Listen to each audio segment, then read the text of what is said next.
I'm Kelly Siegel, and this is Harder Than Life, a podcast about self-love, self-awareness, business, and health.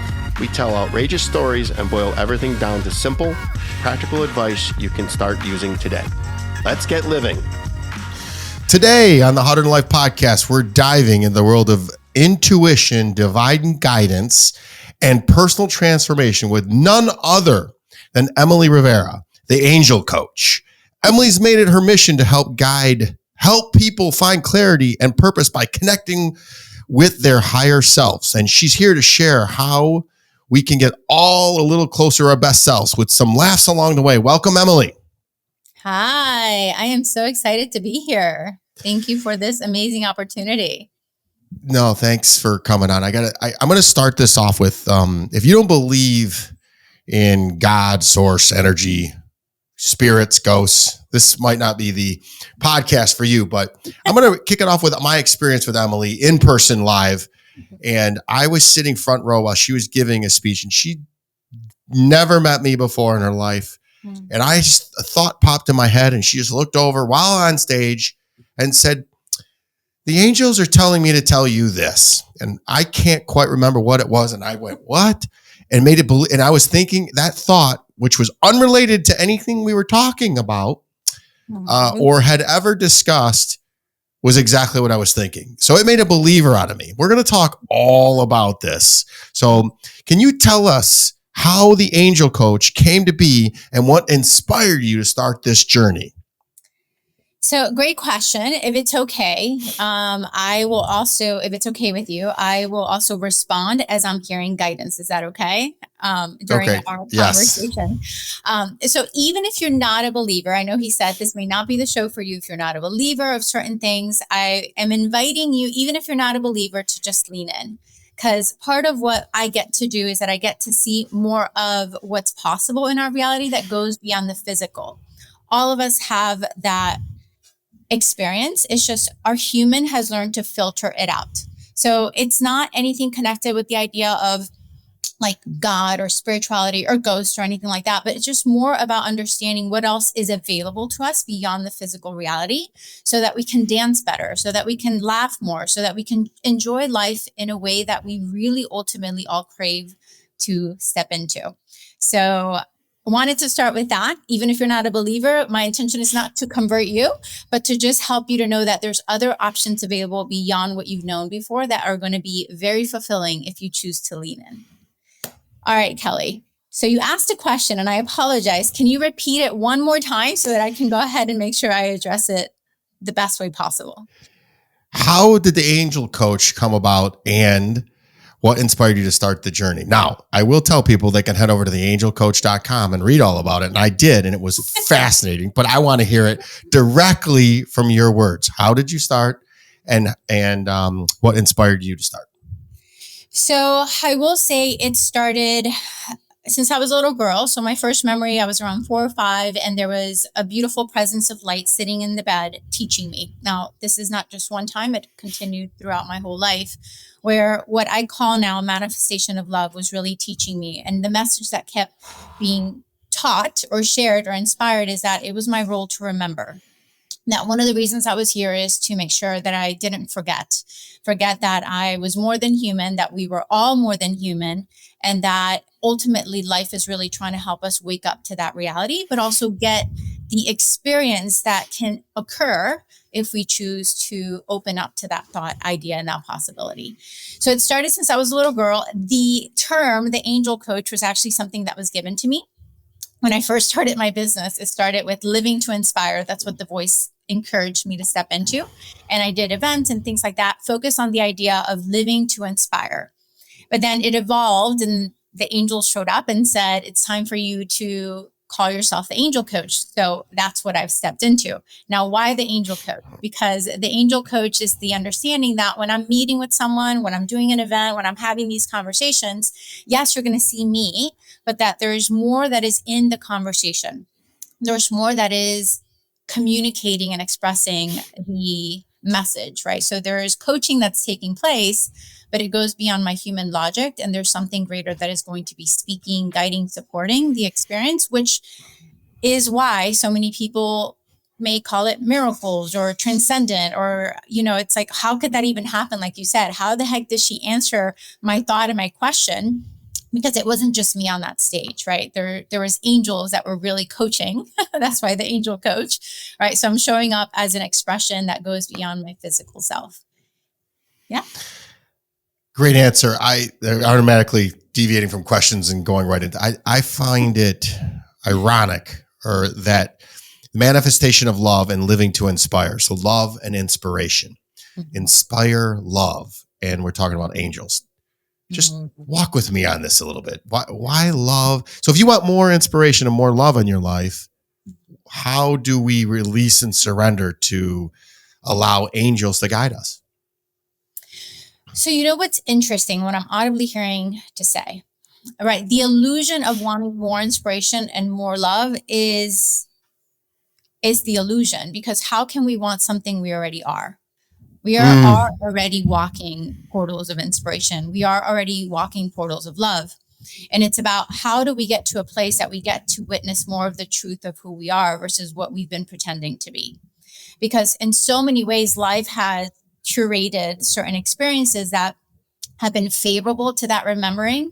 But there's also a lot of things that happen in this human experience that unintentionally are helping us to actually forget, so that we can experience the magic, the joy, the overflow that can occur in our remembering. So when we think about, like, how do we add inspiration and more love? Well, that's great and wonderful, right? So how do we activate, or how do we create habits in our life that can help us remember more of the truth that we are already that inspiration and that love? Because we all know that whenever we're seeking something and experiencing those two intentions, let's say, based on what's out here, there's a sense of, how do you want me to call that? There's a sense of thirstiness or even despair that can happen when those external things can't be offering it to us consistently. But when we get to that place where we can honestly and truly, thank you, they're showing me a fountain, that idea that we are the actual walking fountains that embody the inspiration and the love, the more we can actually experience that, the easier we get triggered into love, into inspiration, into joy, into letting it go, into ultimately experiencing more of the joy that, again, we're craving when we're seeking the love and the inspiration.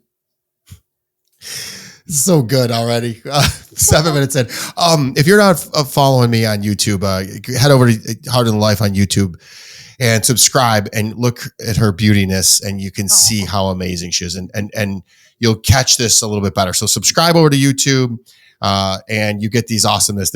I can't believe I get to do this. So I keep, now something's talking to me, and I don't know what it is. Maybe it's an angel, maybe it's God, maybe it's the other one. But it says to me, it's like, that's how I made you.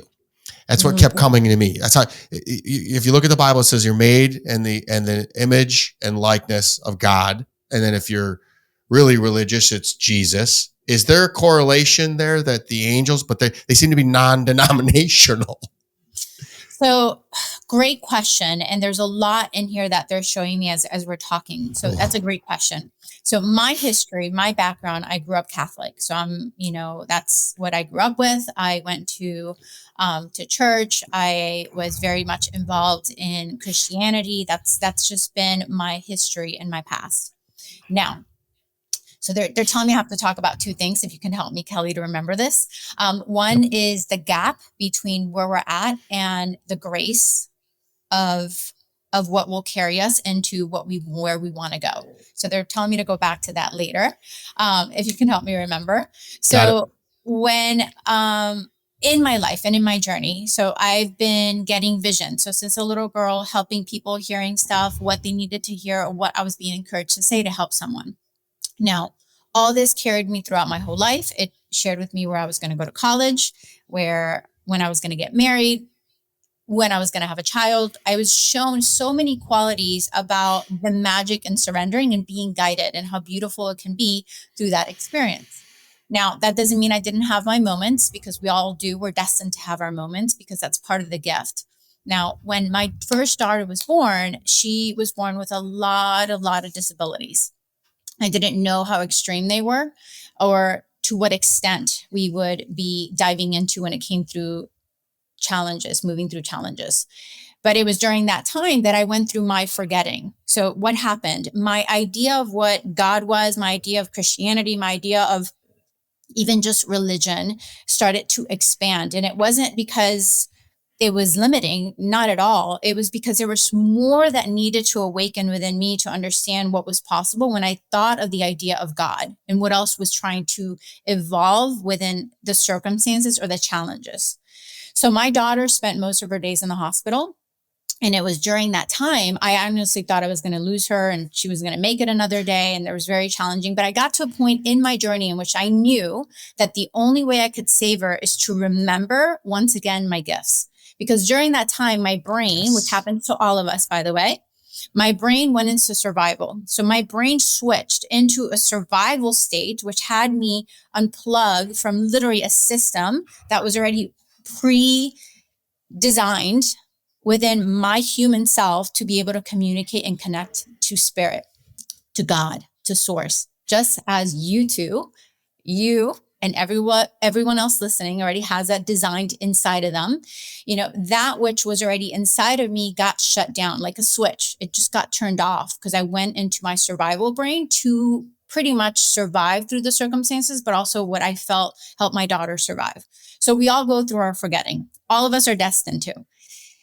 And the irony is that forgetting is the biggest gift that we go through in our human experience. Because in our forgetting, which is probably when we're going to introduce this gap thing, we get to remember that we took our first breath, knowing and understanding that we weren't meant to do life alone. We weren't meant to. But what happens? Things unfold in our journey that has us believing I am doing it on my own. And there's so many things that are happening in our external that are trying to tell us that we're separate. So the forgetting is part of the journey and the process so that we can actually get to a place whenever it's meant to happen for each of us. Yes, and they're saying it can happen more than once, where we get into that place of forgetting, which puts us into a space of surrender so that we can open up to the grace. So we could really see what life is truly capable of becoming beyond our limitations. Because when that kind of force and energy and presence is welcomed into your experience, it's inevitable for life to climb to the next level, to the 10x, right? To the million X, if you want to play with that concept and idea. So in my forgetting and within that experience with my daughter is that I knew that the only way I could save her was to remember my gifts, to go back to my gifts, to go back to God, to go back to what it is that got me into the experience of the flow that I once enjoyed in my journey. So within that searching, let's say, Kelly, during that rediscovery, during my remembering, what I got to understand as God to be and universe to be and source to be and soul to be expanded. And it was part of what I needed to step into to get to the place that I am today, which is my ability to serve more than just a few people.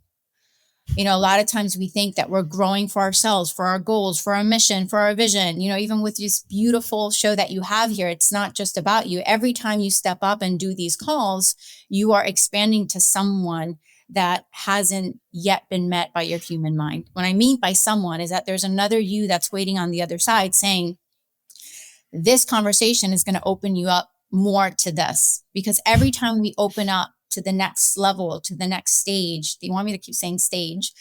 To the next stage, what happens and unfolds is that you embody the divinity or the limitless expression of what we can call God in its truest form. So again, in my forgetting and in my remembering with my daughter, I got to see things happen in my life that were very sci-fi because it was definitely not ordinary nor even logically possible or scientifically possible with some of the things that I got to see when it came to her medical extremes and emergencies and her coming out of it in many, many repetitive circumstances that repeated and anchored once again that there's more to life than these bodies. And going back to the gap, thank you. And I know I'm probably going left and right here, Kelly, so I apologize. No, I'm following you. As a matter of fact, if you guys are watching this on YouTube and you're looking at my face, And I've just got this, no, I'm intently listening because it's fascinating to me. This, I'm going to respond even deeper about gifts or after your message. I want to hear, I'm very interested to see exactly what the gap is. So, there is a distinction. Thank you. How do you want me to say that? They're saying there's a distinction and a recognition that we all must get to in the human body. And it's interesting because I think I better found the language through a mentor as I heard him describe it. So I want to make sure I give him appreciation for that and recognition is that we all get to a place where we recognize that we aren't enough. We aren't enough. And I know it's hard because when we think about the growth, and the self-development and all this motivation, I am enough. I got this. It's like I'm greatness, I'm power, I'm unstoppable, like all these things that we're owning. There has to be a place where we understand that we are not enough. The human that is us is incapable of getting to this leap. But the reason that happens and the reason we all have to get there in our own perfect timing is because it opens us and it pulls us into this beautiful line. And it's like in that line, when we get to that, literally, it's like we get to it and we're like about to step over and we're right there. When we get there, it puts us into a place and space that helps us to understand that we're not here alone. We're not meant to do it alone. Because whatever it is we're going through, whatever breakthroughs we're moving through, whatever successes we're stepping into, whatever delivery we are awakening with our reality, whatever millions we're making, whatever impact we're making, it's not just helping us, it's helping all of us. And when we get into that place where we know we're not doing life alone, or at least open to the possibility, okay, I can't do it on my own, I need help. And when we open up to that, what happens is that we activate this beautiful, and I'm going to call it grace, right? We activate grace. We activate this beautiful, how do you want me to describe that?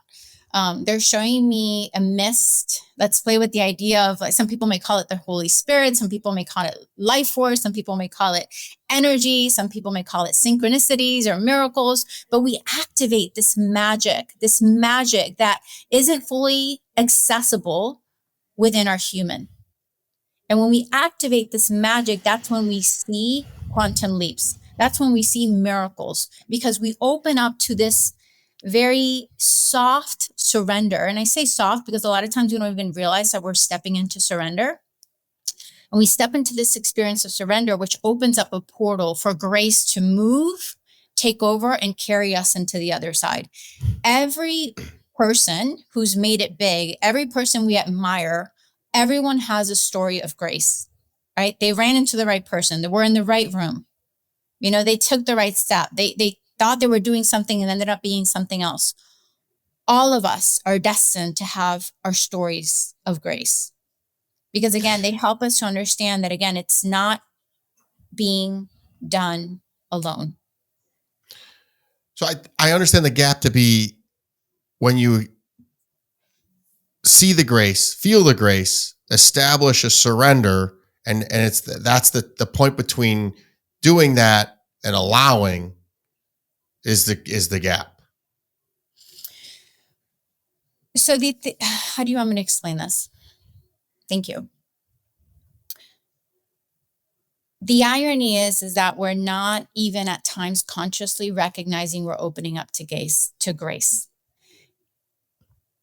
What they're wanting I don't think that's an irony. I think that's the biggest thing. I think not only do we not open up, I think we deny it. It's happening. Mm-hmm. Yes. And they're showing me a vision. Thank you. And they're showing me a vision. Look, so let's play with this idea, right? That Kelly or I, right? Or we're walking up to the line. We've done so much. We're working, we're doing this, we're hustling, we're making all these things happen. And then we've realized that we've somehow hit a glass ceiling. And we keep hitting that glass ceiling. It's like no matter what we're doing, no matter what we're making happen, it's like we're not breaking through. And if we're breaking through, we're still finding ourselves feeling empty, feeling overwhelmed, uncertain, stuck, like we hit that wall. And what they're trying to say is that when we get to that moment, which is part of the gift of the human, when we get to that moment, there's a part of us that we inevitably take a sigh like, I can't do it anymore. Or we take a sigh like, I need help. Right? We all take that deep sigh. It's not just a physical sigh, it's a deeper sigh. It's like, I can't do this anymore. And what can happen there? What can happen there? And in that moment, whether you're consciously, which I recommend you ask for help, when you ask for the help, it'll be seen easier by your human mind. But it's in that sigh that we open up, we make an opening. An opening takes place. When that opening takes place, we orchestrate, unconsciously and consciously orchestrate. And I'm saying, they want me to say consciously, I would think it's more unconsciously, right? We open up a little gap in which movement can happen from your soul. Grace can come in from something greater and can give you at least one key that you need to decide if you're going to take, so that grace can take you further.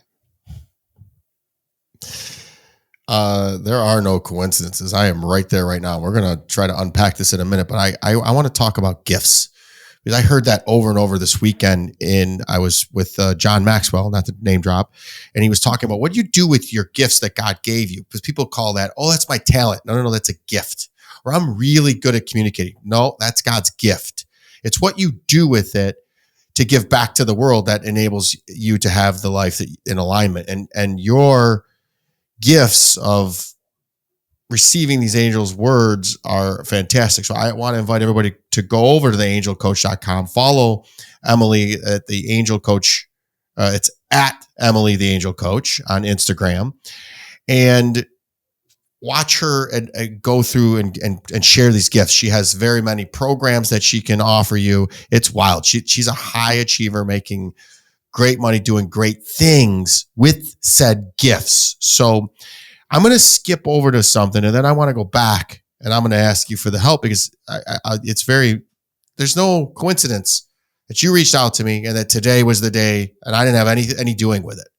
I am overwhelmed, underslept. I'm in a big change, big questions, but we're going to jump into that and let you do your thing on me after a minute. But I want to say, who has been the most significant influence in your life on your path to becoming the Angel Coach? Because in 2019, you lost your best friend, your father, your sister, all in 9 months. Like, what the heck was going on? So who led into the what? Which is, most people would have just shriveled, and then great. Right after 2019, guess what happened in 2020? That dreaded freaking pandemic. So you had a run that wasn't good. Most people would have packed it in. Who was there with you besides these angels, besides God? Who was there? We all know that physical people are with us. You're never alone. Success has help. I like to say that when I started my Heart and Life Crusade, I had help, or I was alone, but that wasn't true. People were calling and checking on me. And then the entire time, now that I've become one with God, and I like to joke around and say I'm the chosen one, because Jesus was a Jew. I'm a Jew. And I swear somebody's talking to me. I'm in this exact phase where you're at right now. We're going to unpack it right here on air, and I'm going to tell you I need help. But who was there for you? So that is a wonderful question. And I'm trying to identify where to start, because when you were talking, they were showing me different visions. So I'm trying to identify where to start. And there's two truths that I feel that angels have invited me my whole life to make sure I remember. One is that everything must change. Change is inevitable. We all know that. We hear that all the time. But it's actually the most beautiful thing for us to embrace, because first, if we're going through challenges, we can lean into the celebration that inevitably this is going to change. What direction it's going to go is up to me. For inevitably, everything's going to change. We go into a state of suffering, right? When we believe that there's no way out, that this is how it's going to be forever. Mm-hmm. But even that's a lie. That's a lie, right? Change was always inevitable. So within that clarity and understanding is that first, if I'm feeling stuck, I can celebrate that this is going to change. How long is it going to take to change? It's up to me. I want to do a public service announcement right there, because I just feel compelled to say this. Just stop for just 2 seconds, because she said that people when you're stuck and you feel like there's no place out, that tends to be where people think suicidal thoughts. Yes. So I want, if you think that there is no other way, I want you, reach out to Emily, reach out to me. I will show you another way. But then I invite you to listen to what she's about to say right now, because this is the way out. So sorry, I just felt called to say that because there's been a lot of suicide out there lately. I think we just left National Mental Awareness Month. I think that was last month, but I just always want people to understand that there is a way out there. And I know when you're in that feeling, you feel like there isn't. So stop. And then if I'm thinking there's no way out, pick up where you left off. And I apologize for interrupting. Just felt like that needed to be said. Perfect. It's perfect. And yes, please, anybody who's struggling and in any way needs that reminder, please do reach out to us. It's funny. I want to say something else, but they're telling me to say one more thing since you just said that. If you are struggling at times, our energy states, let's play with this thought. When we're here, it's going to be very hard to sometimes believe that change is coming. It's very hard. And we force ourselves. We go into blaming, or shaming, or I shouldn't feel this way, or how am I going to get out of this? And we go into all these self-evaluations that are proving to us why we need to stay here and why things are going to stay the same. So the best thing to do when that happens is what can you actively pursue to get you out of your current environment? Don't focus on changing your mood. Don't focus on changing your thoughts. Focus on changing your environment. Start there. So whether it's walking down the street, whether it's sitting at the park, whether it's going dancing somewhere, just change your environment, because the environment will work with you in activating different thoughts. The environment will work with you activating a different emotion. And then when that happens, the train into a better state is a lot easier to jump on because the environment is cultivating the change. But if you're trying to do it in the same environment that you've been in for a while, that is in some way consciously and unconsciously helping that emotion thrive, that illusion thrive, that fear thrive, then it's going to be very hard to try to get you to another state. So changing the environment is the first thing that I would recommend. And when you change your environment, reach out to one of us or reach out to someone that can help you, because again, moving outside of that state is a lot easier, but you won't see the ease of it until you just find a way to at least get yourself out of the environment.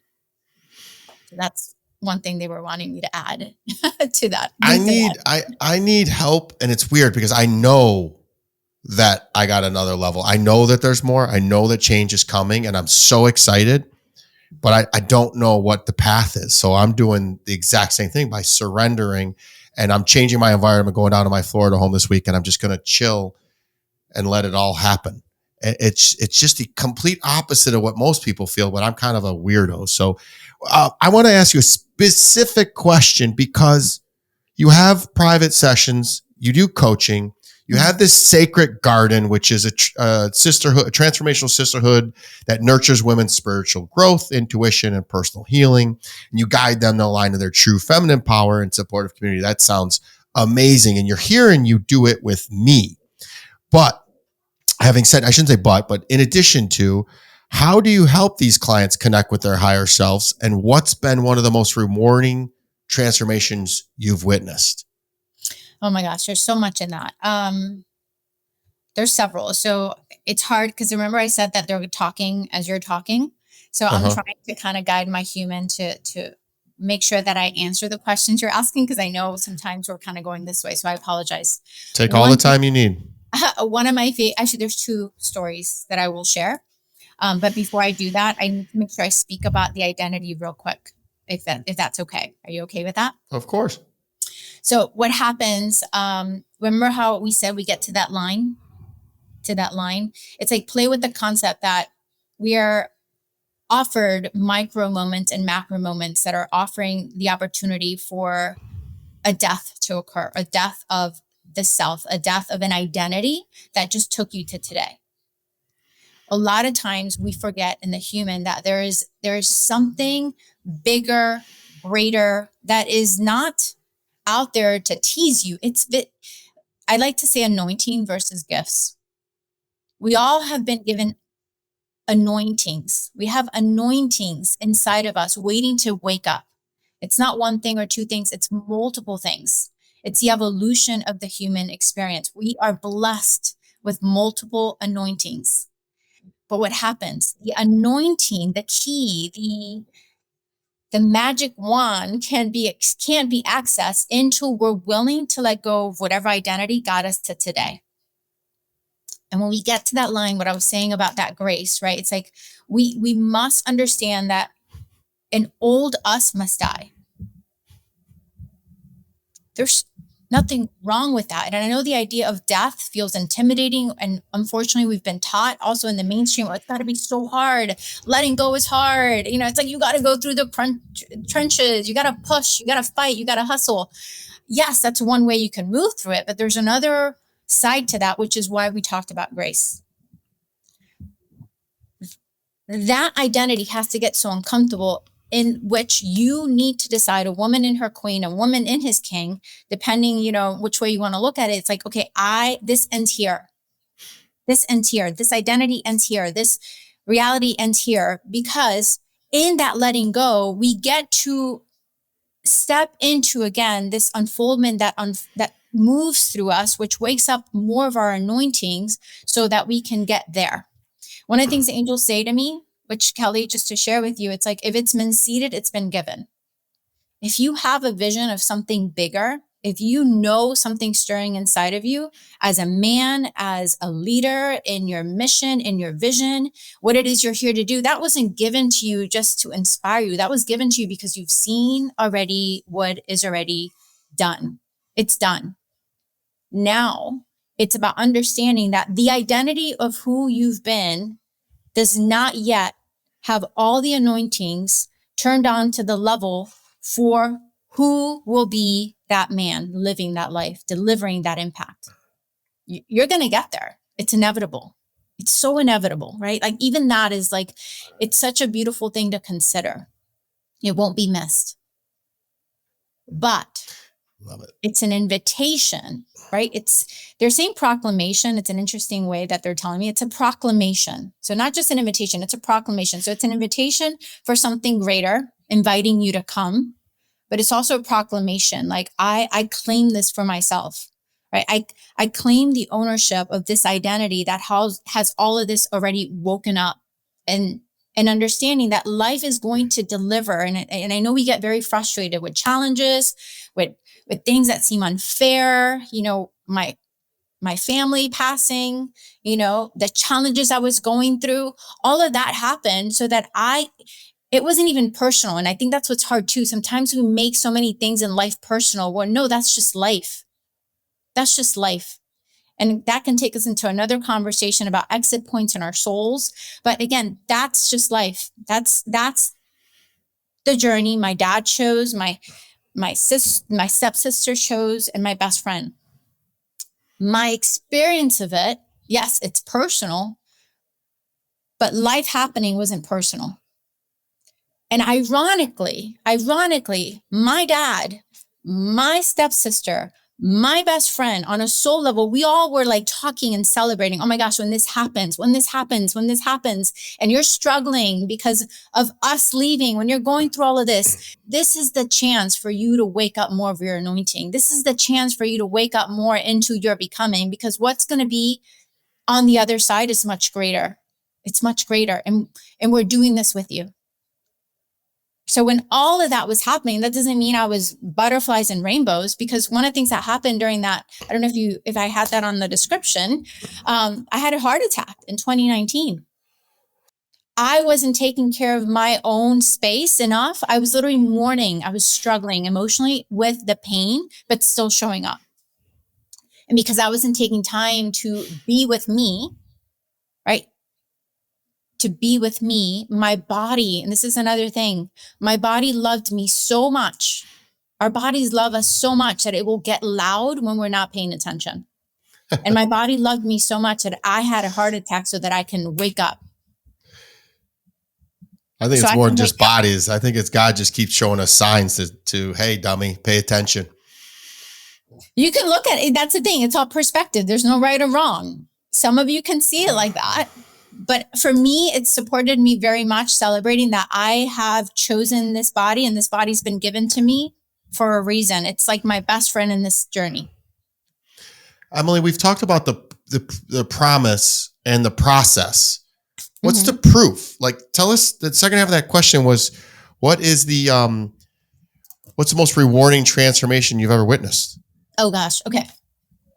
Well, there's so many, and they showed me two real quick, and then even personally. So personally with that heart attack. So once I had the heart attack, when they scanned my heart again, me just moving into breathing, the gift, thanking my body for waking me up and helping me see. When I went through that, when they scanned my heart shows no damage. My heart is perfect. There's no damage and it's perfect. That. My daughter, when she would literally stop breathing, blue, coded, in that moment, me deciding or hearing the voice, really, I would see what entered the room, and what I call the Holy Spirit, the energy stepping in and inviting me to choose the peace over the chaos. And when I decided to choose the peace that was in the room instead, because everything has its duality, I chose the peace over the chaos while it was happening. My daughter took a breath. She came back to life. Another story they flashed was a young woman. Actually, the mom attended an event that I was hosting. Energy's moving because they're telling me apparently several people need to hear this, but I think you in recovery know this as well. Something more powerful can take over right beyond the human expectation of what needs to happen. So I had a woman who went to one of my events that I was teaching at, kind of like what you saw. And she said, I really need you to meet my daughter. She is an addict and she's struggling with cocaine. We've tried everything. It's not helping. We need help. I don't think she's going to make it long. And I said, yes, I'll meet with her. So we actually met that night. So she went and got her daughter, and I sat with her daughter in the car. And in our conversation, and honestly, Kelly, I don't even remember what the angels said, but what they said and what unfolded in that car, which was probably 45 minutes to an hour, changed the trajectory of her reality. She woke up the next day, cravings were gone. Everything was gone. Her whole demeanor changed, right? And it transcended, and the change happened like that. But what happens? Our human thinks that this and this and this needs to happen for a miracle to occur. But miracles are available to all of us all the time. It's just a shift of perspective that is great and powerful enough to help your human nervous system respond and welcome the change. As much as also energetically, and that's a deeper discussion, energy and things that can move and how malleable our reality is. I think this is the quietest I've ever been on my own podcast because I'm just absorbing it all deeply. I'm fascinated by this stuff, and there is some sort of energy that's guiding us along, because a lot of what you're saying has happened to me over and over and over. So guys, listen to this gal. She's amazing, and she's brilliant and kind and loving and beautiful on the inside and out. So what I can't hear, someone keeps saying, like, what's one piece of advice you'd give to someone starting a spiritual coaching business like you? Wow. Well, anyone starting. So I actually just finished teaching intuitive business coaching for people who are just starting and people who are growing their companies. And one of the biggest things that they kept going into, the first step is like, what is the identity that you must be willing to become? And they want me to slow down, because a lot of times we rush through or we hurry up in making things happen, but we just don't pause to identify, okay, who am I in that embodiment? How do I look? How do I act? Who am I? And the irony is that doesn't take that long. Take 30 minutes, take an hour, get clear. What does that identity look like? How do I act in this identity? How do I think in this identity? What are my habits in this identity? What kind of impact am I making in this identity? So a part of you has to own the possibility of the vision And we first have to at least identify where the vision can go from whatever limited, all of us have a limited perspective. So understanding that that's just the first step. That's just the stepping stone. The reality of what's possible is up here, but it's okay to start here. So starting with that, because right away, that's going to, of course, in the human, activate the reticular mind part of the brain, right? Which is going to help you to get more assertive, but also clear about attentive to where is in your reality these things that can already be seen or acted upon that can help you own that identity. The second thing is feeling worthy that you're capable of that. Feeling worthy that you're capable of that. And if you don't feel worthy, we go back to this conversation here. I'm not enough. I can't do this on my own. I don't know how to get from who I am today to that. So I'm welcoming the help. I am, as often as I'm able to, I'm going to lean into surrender so that the anointing that needs to wake up so I can become that, for it to happen. And then with that, one of the things that I do recommend is that you take daily time to immerse yourself in the identity, seeing it, owning it, experiencing it. And then you're going to invite, through prayer, through positive affirmation, whatever honors you, your journey and your belief system. And you're going to welcome inspired action. What are 3 inspired actions I can take today? What are 3 inspired actions I can take today? And what tends to happen at first, I hear people say, well, I didn't hear anything. That's fine. Just notice, because it's going to show up sometime in your day. But the more you practice, what's going to happen, your subconscious is going to start paying attention to those inspired actions. Or you can, again, the way I like to look at it is that your intuition is going to be turned on. You're deciding and working with something greater beyond your human self to activate those answers so that quantum leaps can occur when those inspired actions are acted upon. And then the last thing is that we have to commit to whatever inspired action comes up. Some of my biggest breakthroughs when it came to my business, when it came to money, when it came to personal life, was honoring the inspired actions that sometimes seemed kooky and out there. So that would be my recommendation. I'm fluttering between 2 questions, but I'm going to go to this one because you kind of went through the habits to dive into this. So I wanted to deep dive into self-awareness, but something's telling me that self-doubts come up several times. I've heard you say it. So can you share a challenge you've had with self-doubt and how you chose to overcome it? Great question. So I will say I've had that come up in the last few weeks, and actually in the last week, self-doubt. And what did I do? So first of all, I listened to myself. That's the biggest mistake we make, right? We try to, especially in the masculine, like, all right, I got to push through this. Like, okay, this is not okay. And all these other things, right? And then in the feminine, we end up talking to people or we need to find somebody to say or express what we're feeling or whatever it may be. But we need to just notice the thoughts. So it doesn't mean it's easy, but giving ourselves permission to just listen to the thoughts.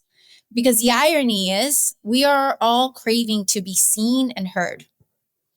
And we sometimes either try to push beyond it in the masculine, like, oh, let me just get through it, push it.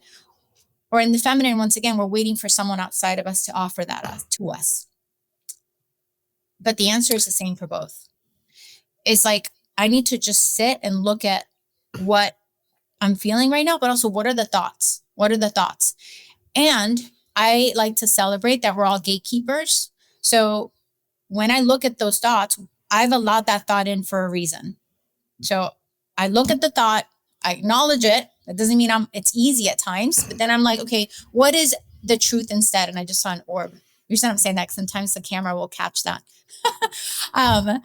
So then I ask myself, what is the truth that my soul knows to be? Like, what is the truth that I can just lean into that?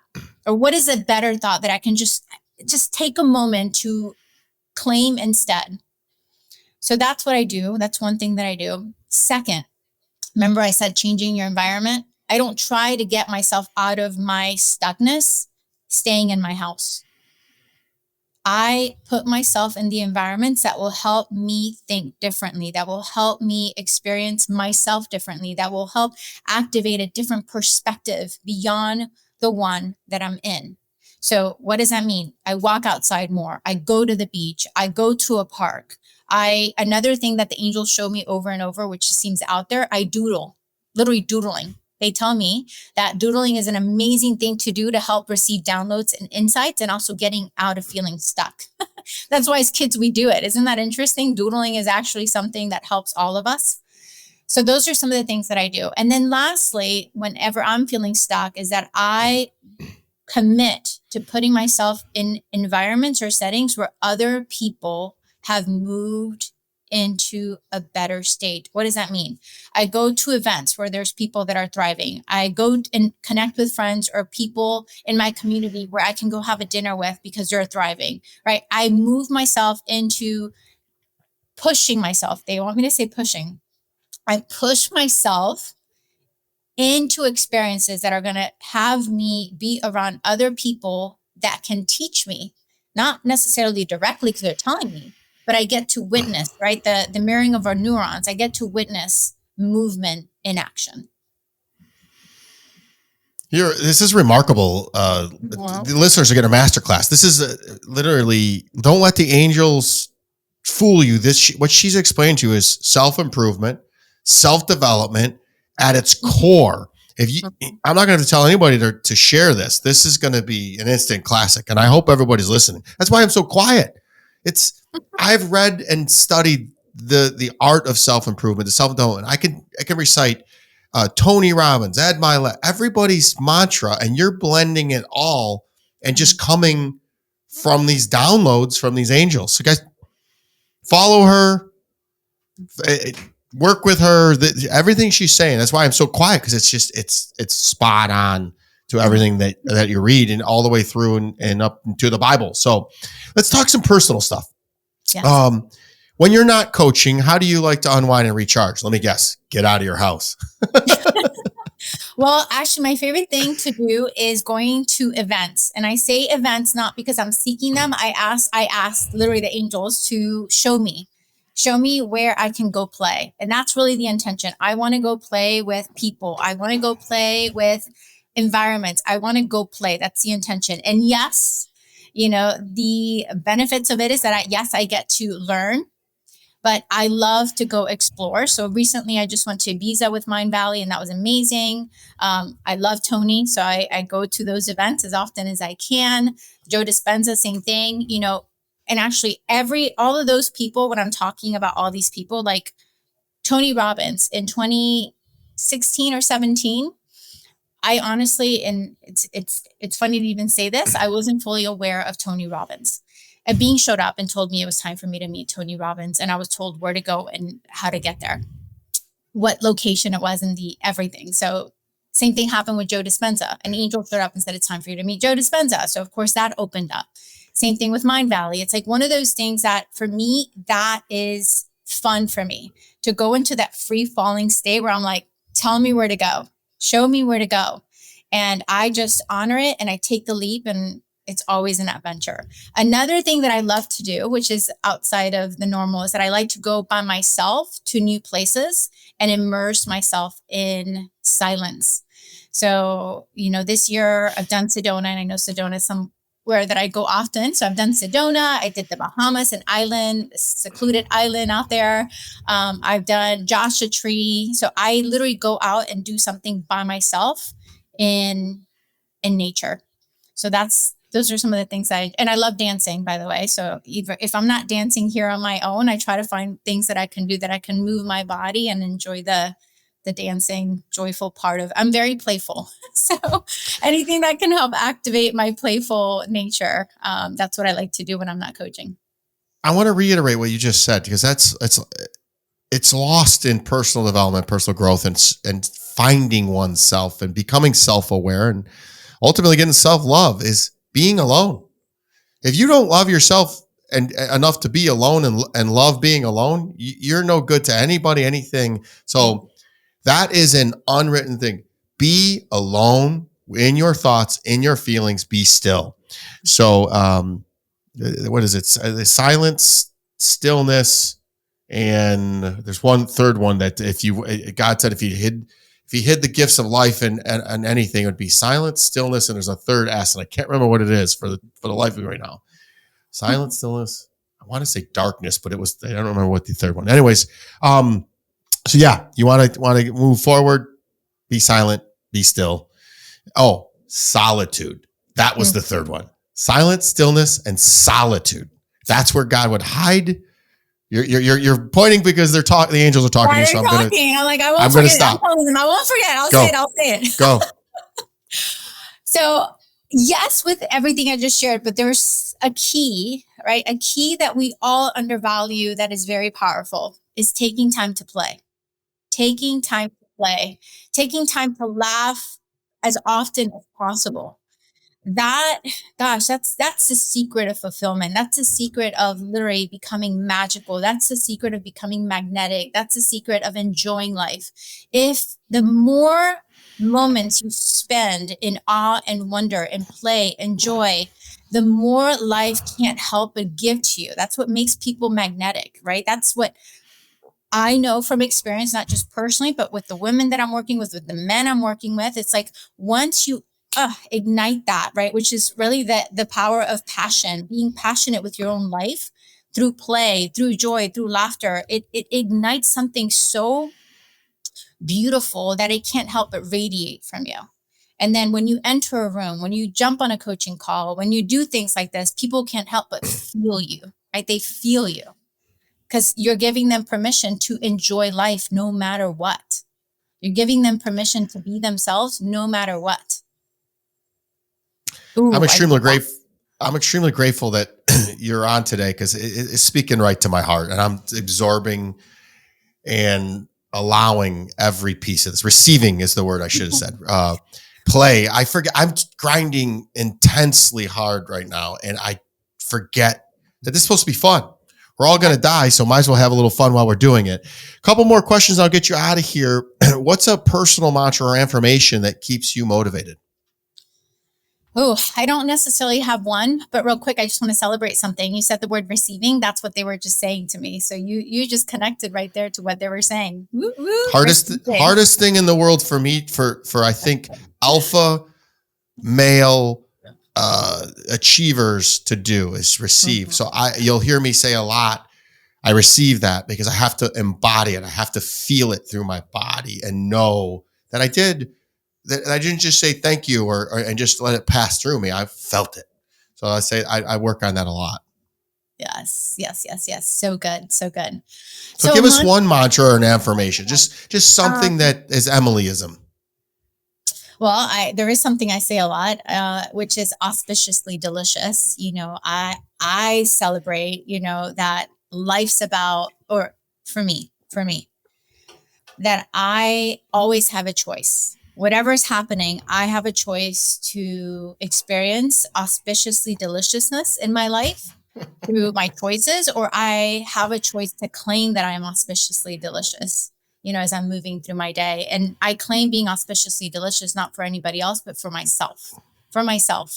Because when I lean into that thought of auspicious, is that I am walking magic, right? That I am walking with something greater beyond my human, and delicious because life for me is delicious. I'm delicious. I find the joy and the playfulness and the beauty of life with me, which inevitably can't help but create it for anybody that I get to spend time with or co-create with or work with. So life is auspiciously delicious, and every day we have a choice to claim that, to cultivate that, and to enjoy that. And if we don't do it today, we always have tomorrow, right? We always have tomorrow. I want to point out what you just did. And I had this in my notes from yesterday. Choices lead, feelings follow. So you make the choice to feel auspiciously delicious, and then the good feelings follow it. So you just literally took my notes away from me. So I this is no coincidences. The angels and the gods have spoken, and we were meant to connect today, and the listeners are going to benefit. Again, follow Emily, head over to her website. You guys should work with her. This is all absolutely deep stuff, but just given in a real loving, kind manner. I still go back to love, inspiration, grace, gifts, play, all great words. So we're going to switch to the final couple questions, be a little funny and lighthearted, and just kind of get to know you. Let the listeners know who you are. I know your beauty and your brilliance. So, but if you could have coffee with any angel, past or present, who would it be and why? I'm assuming you're meaning angel, someone who's been in the human body. Is that accurate? I'm just going to let you go with that. And I thought the same thing. I'm like, do I want to put parameters on the first thing that comes to your mind? I don't care if it's a feeling. So it's been consistent. Tony Robbins. Yeah. And this is why. He is a true invitation for all of us of what can happen when you say yes to your anointing, to your mission, and to being of impact beyond yourself. That's why I would want to sit with him, because I would like to better own for myself how I too can say yes to the level of impact that I know I'm capable of if I continue to say yes to my anointing and to the voice that is talking to me and inviting me daily to show up, not just for myself, not just for my kids, not just for the people that I get to love in my life, but also just for the world. So that's who I would choose to have coffee with. Again, I'm going to point out, you said yes to your anointing. Yes. And all too often, we're all denying our gifts and our anointing and our grace and our surrender. And that right there lies in what makes you harder than life. If you can just sit in that and allow and not do, it will happen. She's been talking about it for an hour now. So say yes to your anointing. And then she just, the angels just said something to her. So I'm going to give her a little minute to add to that, because I'm sure there was something divine.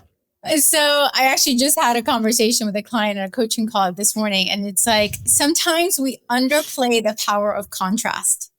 So a lot of these things, I've had people say, well, I want to be living like you. I want to have this experience. How do I get, a person in my life used to say the Emily effect, right? It's like, how do I have the Emily effect? How do I have that in my life? And I share with people that this has happened because I've been very intentional in practicing this life. It's not that I just wake up every day feeling this way. And yes, it happens more than not, but it is a journey. And this is the dance that we get. It's like understanding that we're ultimately in a dance. Life is a dance. And in the dance, we're meant, like literally our soul said, okay, I am going to go ahead and own this body. And I am going to enjoy all the emotions that are part of being human. And there's an excitement around that, the anger, the joy, the sadness, the happiness. Like literally our soul is like literally an excitement. Like I get to have all these emotions. And the contrast that happens in our lives are also part of what we need to activate the passion, the desire, the movement necessary for us to create, for us to see more of our lives so that we don't get complacent, so we don't get bored, so we don't get lost, so that we get, one of the things, and this is a longer story, but there was a time in my life where an angel said to me, do you want complacency or euphoria? Complacency or euphoria? And I decided and said yes to euphoria. Well, euphoria included change. My life had to change for me to be in euphoria. And so many times we say, I want this. I'm ready for this. Yes to this, right? It's like, I want the euphoria. I want this life, but we are unwilling to undergo the changes that we must go through to embody who we need to be for that euphoria to be part of our daily interaction. So they wanted me to add that there. That was so good. The contrast and duality. We could just feed off each other for hours. Contrast and duality. That's why heaven and hell exist. You have to have the duality to know which one to choose. So this is why the Heart of Life listeners, why the brand blows up, because when I tell you something, I've been on both sides. I've been rock bottom, poor, didn't know where my next meal was coming, and now I can eat in any restaurant, any place in the world that I could fly to. I have been small, teeny tiny. Now I'm very big and large and larger than life. I have been poor, or I've reached a pinnacle. I've been alone. I've been in a romantic relationship. I've had it all. So if I'm giving you guys advice, you listen, because I've been on both sides. I'm not going to take advice from somebody who's never seen the duality. How can you tell me that alcohol is bad for you if you've never had a drink? I don't know. So the contrast is key. And that's what we're missing coming out of this election. The people don't realize we need both sides of the plane to balance each other out. And that's how the universe works. So it's very interesting. I have two more questions. Mm-hmm. What's one thing your clients would be surprised to learn about you?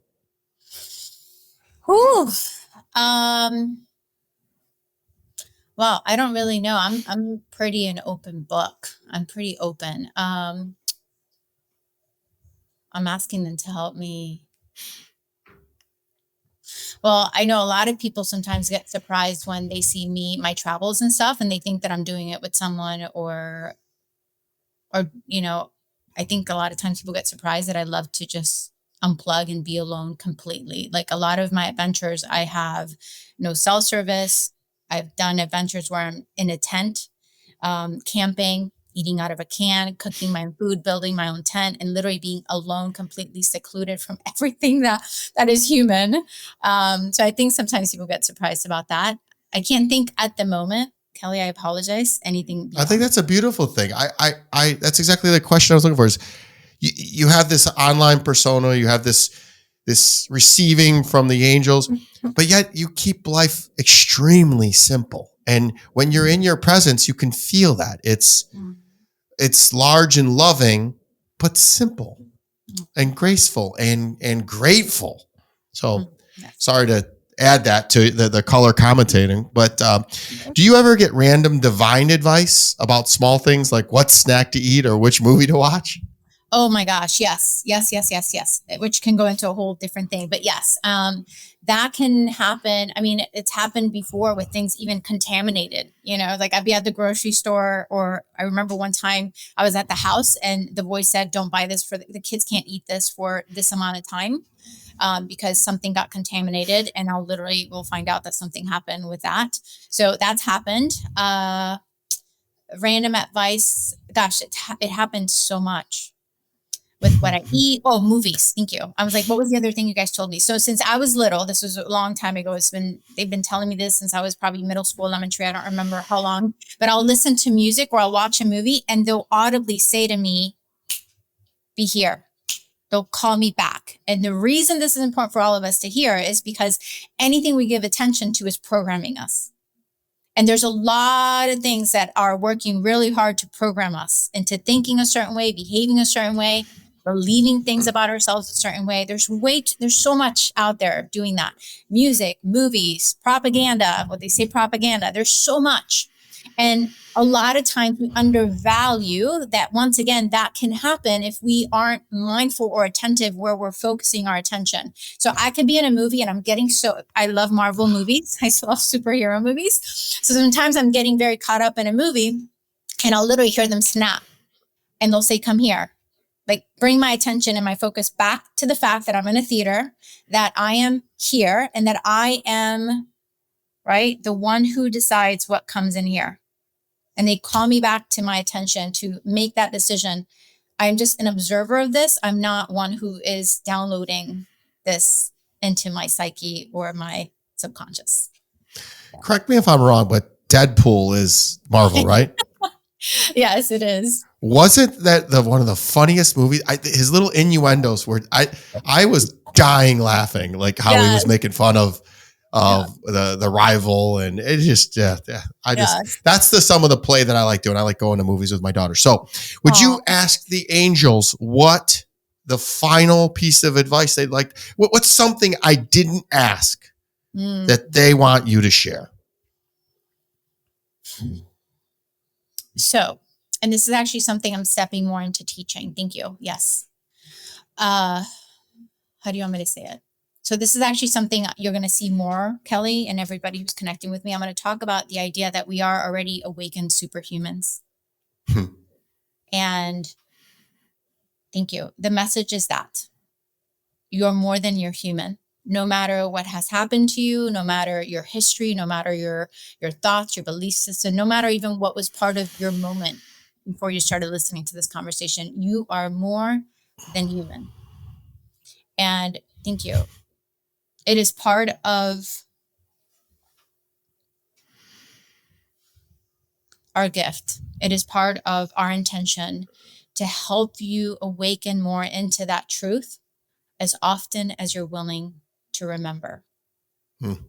So you can ask as often as you want, or you can surrender into the invitation. I am open, available. I like to say I'm open, ready, and available to remembering who and what I am beyond this human body. And the more you open up to that invitation, the more that love can rise in your life and become more visible, more attainable, so that you can get to remember who and what you are. Because all of us came here with an anointing. All of us came here with a vision of a better world and a better life. All of us. It's whether or not we're willing and open to extend the hand up and say, take me and show me who and what I am beyond what I've seen before. And it will show up. It will show up. Maybe not the way you think it's going to show up, but it will show up. You just gave me the chills because I spent a couple days with John Gordon, John Maxwell, and Ed Milet. I'm not name dropping, but you're now the fourth thought leader this week that said they called it get into God's room because your ceiling of yourself is God's floor. And that's what I just heard you say. So if you can surrender and allow him to do his work, life gets even better. And it's the weirdest thing because my life is awesome. Everybody would trade spots with me right now. And I still know that even though I could live this way complacently for the rest of my life, I know that he wants more. And I'm supposed to do more, but with surrendering. So everything that you just said went right through my whole entire being.